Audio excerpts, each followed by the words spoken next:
বর্তমান পুরো বিশ্বের একজন সাহসী এবং ইসলামিক ব্যক্তিত্বকে আমরা হারালাম গতকালকে।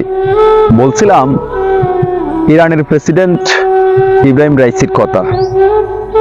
গতকালকে যখন আমি শুনেছি যে ইরানের প্রেসিডেন্ট ইব্রাহিম রাইসি আর নেই, বিমান বিধ্বস্ত হয়ে তিনি চিরদিনের জন্যই পৃথিবীর মায়া ছেড়ে পরকালে চলে গেছেন, এত এত এত পরিমাণ খারাপ লেগেছে যে আমরা সকলে অবগত আছি।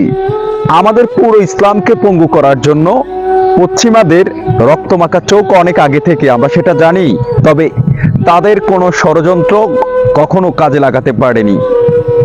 গতকালকে হয়তো সৃষ্টিকর্তা ভালো জানেন কি হয়েছে, সেটা কি কুয়াশার কারণে হয়েছে কিনা জানি না, নাকি কোনো পশ্চিমাদের ষড়যন্ত্র এখানে আছে।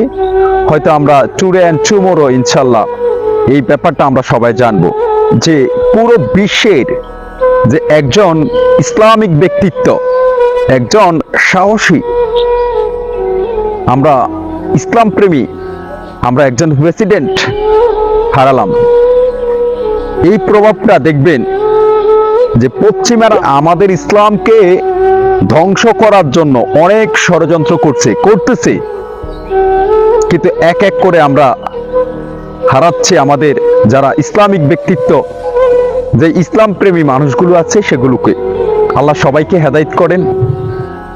যারা আমাদের ইসলামকে ধ্বংস করার জন্য বসে আছেন তাদেরকেও একদিন না একদিন দেখবেন কোনোভাবে অকালে এই পৃথিবীর মায়া ছেড়ে চলে যেতে হবে। ইরানের প্রেসিডেন্ট ইব্রাহিম রাইসি তিনি কখনো পশ্চিমাদের অপশক্তির কাছে মাথা নত করেননি। অত্যন্ত খারাপ লাগে।